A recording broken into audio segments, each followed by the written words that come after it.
Hello, this is going to be, I suppose it'll be an in-depth review of the puzzle in front of me.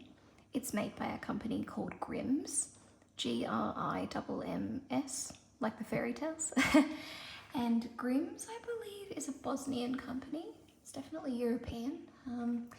And they're known for producing what they call heirloom quality toys. When I say the word heirloom, I think of something that has the quality and durability and timelessness, if you like, to withstand use across multiple generations. I will go through the standard review point checklist shortly, but I'll just give you a bit of background about why I purchased this and my experience actually getting it as an Australian consumer. So they're priced at a premium price point. This is called the Lotus stacking flower toy. Excuse me, my pregnancy congestion is playing up. This is called the Lotus stacking flower toy, or puzzle rather. And if you purchase it new, the price that was quoted that I saw when I just Googled was 98 Australian dollars, which is obviously not cheap. So they're definitely targeting that premium end of the market. I would suggest, in fact, I actually insist that you check the secondhand market first, because I've got a number of Grimm's pieces now, almost all of them except for one or two I've purchased secondhand. I got this one on eBay for $50. The seller had it listed, I think, for $58, and I sent them an offer of $50 and they accepted. So people are selling these because they're the kind of thing that when you buy good quality, first up, you can actually get some of your money back, which is fantastic. That's not something I think is the case with a lot of kids' toys. They often end up being items that you have to donate. So, you know, I'm not going to stand here and say they're investment pieces that gain value. They don't, but yeah, if you do invest in them, you should be able to get some money back from somebody. Good places to look for Grimm's secondhand are Facebook Marketplace and eBay. Facebook Marketplace is better, but just be mindful. Check the retail price compared to what the person is selling it for, and look closely at the photos and the condition, because being used by children, obviously, some are in better condition than others. I would call this one somewhere between good and fair. It bothered me at first that it had all these little imperfections, but then I started to think, well, it's a natural wood product and it is just going to, over time, accumulate, dents, scratches, marks. And I stood there with a magic eraser trying to get it off, and because this product is actually stained with a non-toxic water-based colour stain, the colour stain just started to kind of come off onto the magic eraser, and it didn't actually take out the imperfections. I thought, why am I doing this? Who cares? But yeah, don't waste your time trying to clean them and make them perfect. Just allow them to be in their sort of organic, imperfect form. And the more time I spend playing with it and the more time I spend looking at it, you kind of come to enjoy it. It's like a leather bag with a patina or something. So anyway, so they call this a puzzle. Grimm's have a heap of them, and I'd suggest, just for the enjoyment of it, going and looking at a Grimm's stockist, like Oscar's Wooden Ark is a great one, an Australian family-based business that I'd recommend. They have a heap of Grimm's stuff. Just go and look, and you can find an aesthetic, I think, to suit any child, any theme, any nursery, playroom, whatever you like. A lot of people use these decoratively, and they just sit on the shelf and they resell them. But I would suggest to use them. You've spent the money on them, actually use them. Maybe your child isn't interested in them, fine, but the purpose, and I'll start the review points now. The purpose is that it's for open-ended play, and it is to encourage the child to consider all the different ways that you could use the toy. So I'll give you a few examples, but I won't bang on in detail because we'll be here forever. So one example might be, beyond stacking it and using it for balance, fine motor control, etc., would be to do a trial and error experiment. So a younger toddler might test out, okay, well, what happens if I put the larger one on top? If I try and carry it around, will it stay, will it slip? Because this is actually, all the puzzles are made of nice, regenerative, sustainably sourced wood. This particular one is made of something called lime wood. I'll be honest, I don't know the significance of that or what it means, but it has a smooth texture, like someone has lovingly sort of hand polished or hand sanded this down, but it's not so smooth as to be slippery, and it doesn't have a glaze. So it's just the wood that's been sanded, and they add the water-based stain. So it's got really pleasant texture. Feels natural and nice. It doesn't feel like a mass-produced item because it's not. They're all handmade.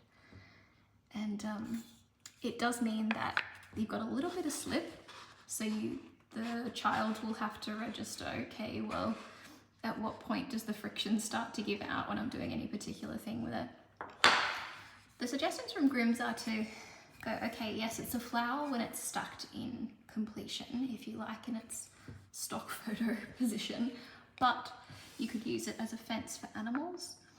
You could use it as a bridge for little dolls or horses or whatever to crawl across. The options are endless. It's a really good balance challenge, just trying to balance different pieces in different configurations. Like you could create a apex for a seesaw, but you'd have to, and this is where it becomes a toy for slightly older, so maybe the 3 to 4 bracket, because there's a very specific point that this will stay, and you'd have to be patient and persistent to find it. What else? Yeah, open-ended play and encouraging creativity, I think, is the key purpose. Next is quality.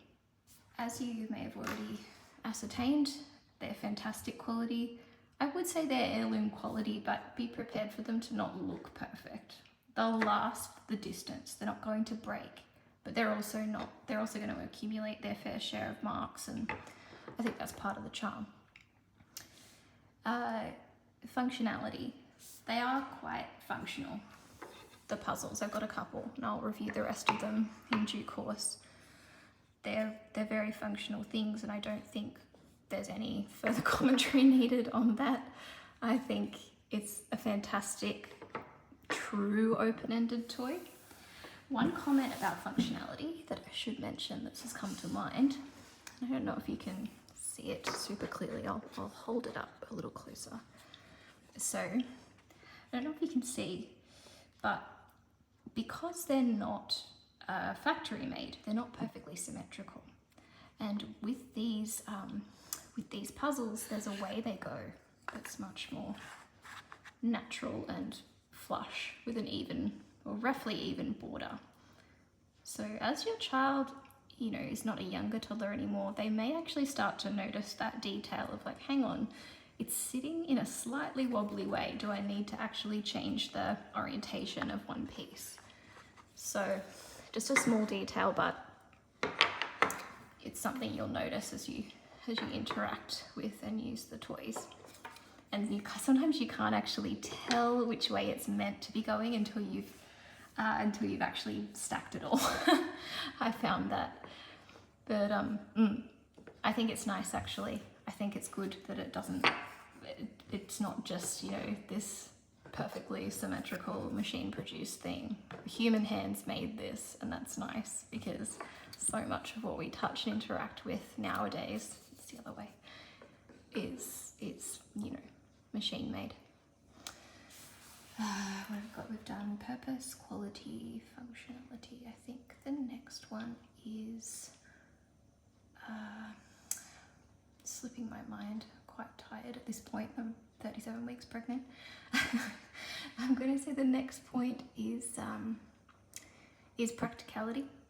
So when I say practicality, I mean, would you cart it around? Would you take it somewhere? Is it like easy to store, etc.?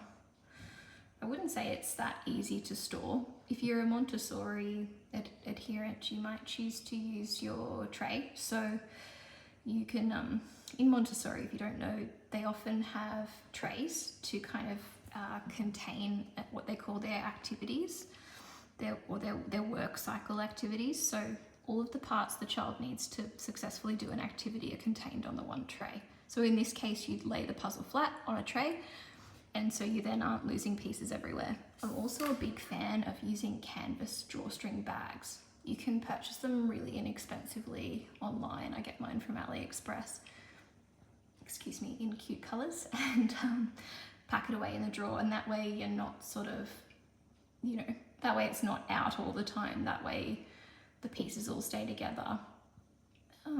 And packing it in and out of the bag is something that, you know, younger toddlers will enjoy as well.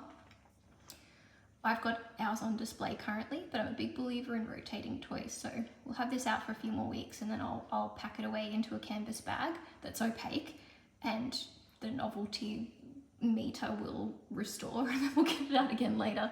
Or if we have guests over, like other children, I had a 5-year-old girl over the other day. She loved it. Like, she just thought this was great. So yes, get your mileage by rotating it and figure out a way to store it that works for you. If you put it somewhere that's going to get knocked down, be prepared for like a loud noise because it's solid wood, and the pieces to potentially fly everywhere.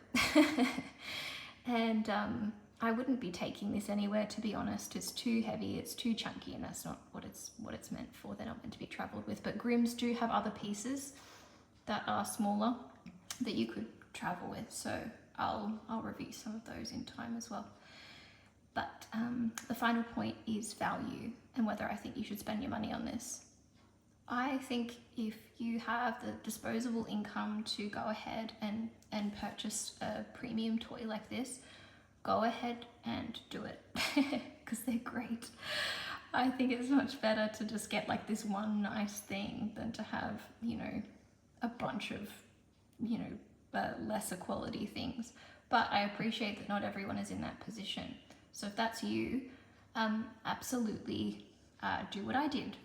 You know, go onto Marketplace, message some parents who are, you know, there are lots of parents who like move house, it seems, and they seem to be sort of flogging off all of their Grimm stuff, and you can get a really good deal. But I would say try to target that half RRP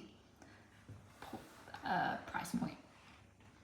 And there are a bunch of people, for example, in my community who are actually selling them still sealed in their packaging. So I'm not sure what the story is there, whether they were gifts or something, but you know, I'm looking at one at the moment. I think it's $120 new, and this woman's selling it still in its packaging for $80. So yeah, I won't carry on any more about it, but just check Marketplace first.